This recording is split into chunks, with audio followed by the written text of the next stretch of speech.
Hi, this is Randy, and in this video we want to take a look at adding an iSCSI target to our ESXi host. So to do that, there's a couple of steps involved. The first thing that we need to do is we need to create another vmkernel network card that allows the vmkernel to talk directly to our storage area network and connect to iSCSI. So let's go ahead and get started with that. We would go over to networking. And under vmkernel, we've got, this is our management one right here. We go to add a network card. We're going to call it iSCSI. It's on vSwitch 0. Hang on a second, we got a blue there. Okay, we already have one. This is, let's go ahead and get rid of that. It's from me practicing, so that's how we remove that, a port group. Let's go back now. vmkernel, add vmnic, and we'll call it iSCSI. Okay, no red. That's kind of handy that it gave me that little red warning there. We come down to IPv4, IPv6. We're going to run IPv4, just IPv4, and we go ahead and set values. Normally you'd have a dedicated network card to do this, and we don't. We're going to share a network card. We're going to share our management network card with iSCSI and with management. But we are going to run a different network ID, and that's been given to you in this handout.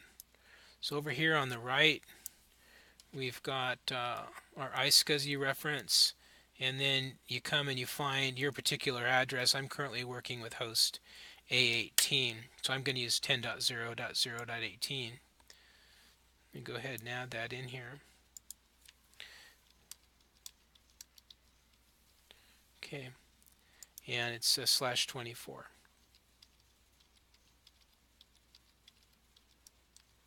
Okay. Looks like it created just fine. It is handy to kind of go and just double check what we did. We're working with vSwitch 0, and if I get a picture on that, this is what's currently on vSwitch 0. Here's the physical NIC, one of our two.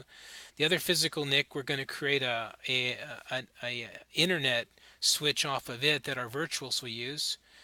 This one was created at installation. It's your default network. We've got our management network here, and you can see its IP address, and then you can see now we've got our iSCSI and its IP address, and they're all then three connected to this physical adapter. So having done that, having created an iSCSI vmkernel NIC, we then go to storage, and we've got the choice here of datastore and adapter. On the adapter tab, we then go to configure iSCSI. And there's a lot that you can do here, and I just want to point out a couple of things. If your storage area network was set up for self-discovery, where you would just give it the address here of that server, and then what it would do is it would go to that server and it would read off of it all of the targets, and they would all populate up in here. Because we're in a shared environment where we've got 18 students, 18 servers, and 18 targets configured, we're not going to do that. In fact, you don't want to do that. You'd get a long list, and you'd have to go and remove stuff. So what we're going to do is we're going to add a static target. Now we've got two boxes here. We've got a target ID and an address ID, and let's go look at where we get that information. The target ID is pretty long, and you get this when you create the iSCSI target, and so you can copy and paste it out of here. Let's see if I can do that. Sometimes if you don't get it to copy and paste correctly, what I do is I'll copy it out of, this is a PDF file, into a text file, and then from a text file into ESXi, and that seems pretty reliable.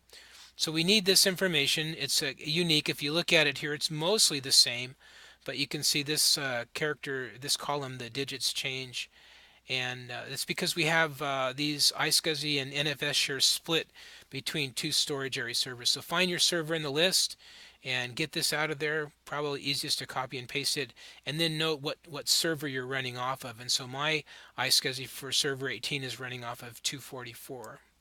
So now having that information, I then bring that over here. See if I can paste that in. Okay. And I pasted it in the wrong box, excuse me. We don't want to go there. We want to remove that. We want to do it up here, static target. Okay, paste it in there. And then over here would be our 10 address.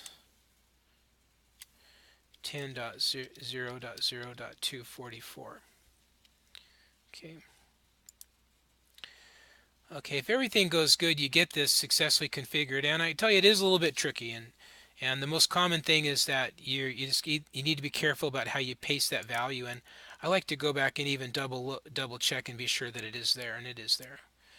Okay, so now we've done that. We've created a vmkernel network adapter. We've then configured it to talk to a storage area network, and then now we can go into a data store, and we can create a data store based upon that attached iSCSI target. And the way that we do that is we go New Data Store, create New VMFS Data Store, and then we look for it in the list. And your iSCSI targets are all set up to be 200 gigabytes, and that's how you'll spot it. These 900, this is an internal hard drive, and then this is iSCSI. So we're going to call it iSCSI Store. Okay, we'll go ahead and next that. It sees it as raw storage, which is exactly how iSCSI looks to any host operating system, and wants to go ahead and configure it. Back here we did have a choice of file systems. I'm going with the default here.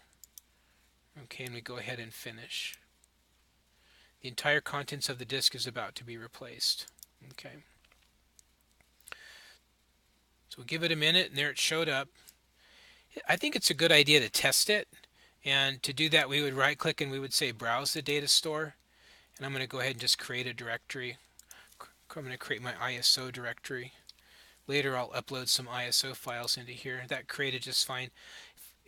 You know, another good thing to do would be to actually upload some data and download some data, just to be sure that it's rock solid.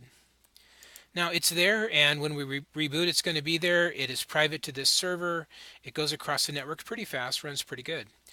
I'm going to go ahead and wrap up this video, and we'll take a look next at setting up NFS and creating a second data store on the second internal hard drive.